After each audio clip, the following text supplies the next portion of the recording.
بسم الله الرحمن الرحيم، والصلاة والسلام على أشرف الأنبياء والمرسلين، نبينا محمد وعلى آله وصحبه أجمعين. أما بعد، معكم أخوكم عمرو من قناة المحترف. اليوم إن شاء الله جاي أشرح لكم درس ثاني من سلسلة تعليم الفيجوال للمبتدئين. آه طبعا الأدوات عندنا الأدوات هذه هنا. اليوم راح أشرح بس الأداة هذه والأداة هذه فقط، والجايات أكثر إن شاء الله.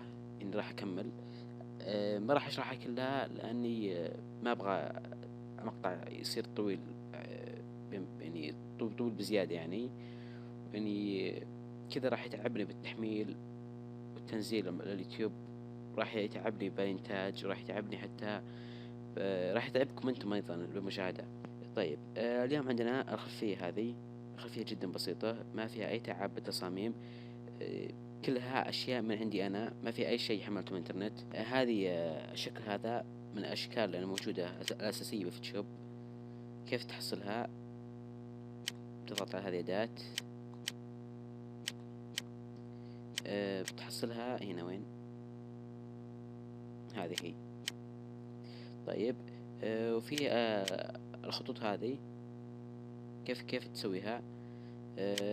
تروح هنا أداة التحديد، تختار هنا، بعدين تحت خط هنا سخيف، وجنبه هنا خط أعرض منه شوي.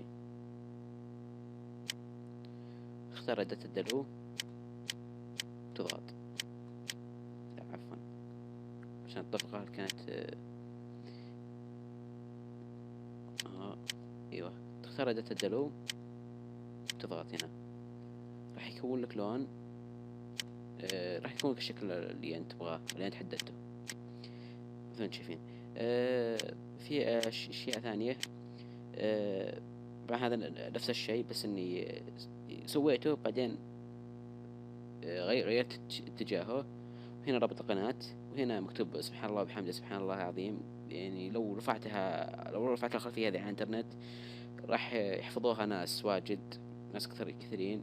آه، خاصة ان الكلمتين هذه يعني مهمة لنا بالنسبة حنا كمسلمين يعني. والخلفية هذه سويتها أنا خلفية تدرج، اخترت لونين متقاربين من بعض مثل ما تشوفين، هنا رصاصي فاتح وهنا رصاصي غامق. أه سحبت خط من هنا اللي هو خط التدرج. كيف كذا؟ رصاصي غامق، رصاصي فاتح، تسحب من الزاوية هذه كذا.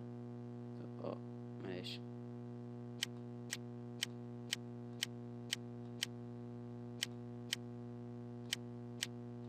تسحب كذا يطلع معك الشكل اللي انت كونته. طيب، نبدأ درسنا اليوم. أول شي نبدأ معنا الأداة هذه، هي أداة فرشاة المعالجة. نفتح لير جديد أو نكرر الطبقة. فرشة المعالجة يعني مثل راح تنفعك بتصفية الصورة. مثلا عندك أشياء زايدة ما تبغاها مشوهة في الصورة. مثال، عندنا هذه النقاط، تضغط هنا الت من الكنترول من الكيبورد، بعدين يمين بالماوس أو يسار بالماوس، تضغط هنا مثل ما تشوفين الحبوب أو النقاط راحت. وهنا نفس الشيء. وعندنا هنا بعد أثاث النقط هذه، تضغط هنا اللون القريب لها، بعدين تضغط اللون القريب لها، بعدين تضغط هنا الت مع يسار بالماوس، تضغط هنا، تضغط هنا، تضغط هنا. ايش؟ تضغط هنا. مثل ما تشوفين يعني مو باينة، يعني ما راح أحد يعرف. وفيه شغلة ثانية أو طريقة ثانية، مثل تنعيم البشرة. مثل هنا اللحية أو الذقن، تضغط هنا يمين كنترول الت، عفوا الت مع يسار الماوس، وتسحب كذا على شوي. طبعا مع الممارسة راح تعود أكثر. في تطبيق لي وسويته بصورة واحد من أصحابي، بس ما أخاف يعني إنه ما يرضى أو شيء، ما يرضى إني أنزل صورته، فقصيته بس جزء من التطبيق مثل ما تشوفين. هذا بعد طبعا هنا بياناتي، هذا البي بي وهنا اسمي. هذا بعد مثل ما تشوفين كذا قبل. يعني فرق يعني ما راح تصدق انه نفس، يعني ما راح تصدق انه نفس الصورة. أه بس يعني مع ممارسة الأداة هذه راح تستفيد منها كثير كثير كثير. مثل ما تشوفين هنا اللحية والعوارض، وهنا ما يسمى المنطقة هذه، والجبهة بعد. لو تشوفون الصورة كاملة يعني شيء ما تتوقعه. مثلا تشوفين فرق يعني، والحواجب بعد زينتها مثلا تشوفين هنا. و يعني مع الممارسة راح تتعود على كل شيء. يعني مو يعني اللي يصور كذا يعني عشان الشعر اللي في وجهه أو شيء، عندك فوتوشوب يعني ما تحتاج تحلق كذا.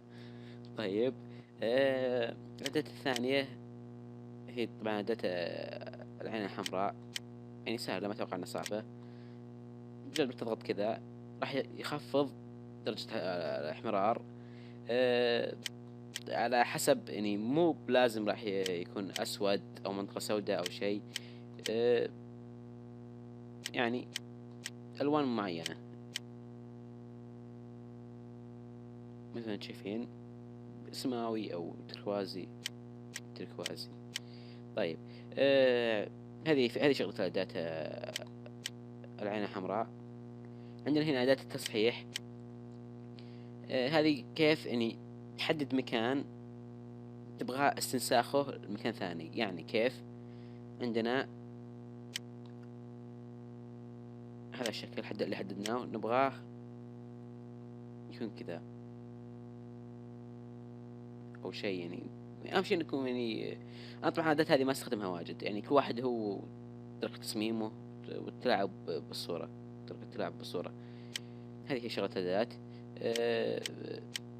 طبعا أحس إنها صعبة شوي، أو لا مو بصعبة بس يبغى لها دقة عالية. طيب نروح هنا الأداة فرشاة، الجميع يعرفها أتوقع.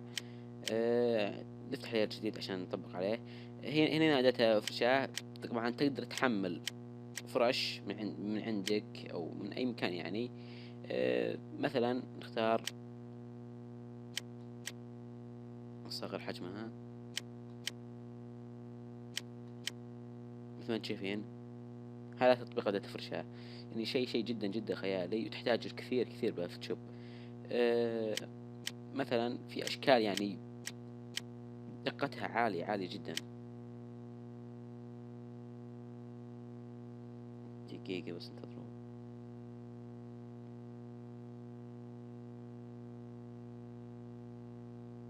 اوكي هذا الشكل حملته يعني قريب مو بعيد. يعني مو من زمان حمله، يعني جديد عندي.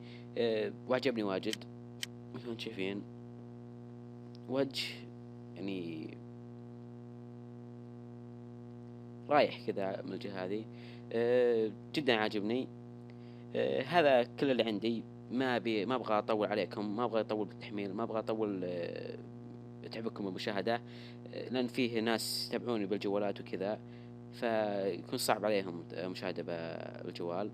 طيب هذا كل اللي عندي. تحياتي لكم، كان معكم اخوكم عمر.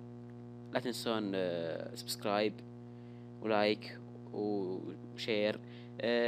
تحياتي لكم، السلام عليكم.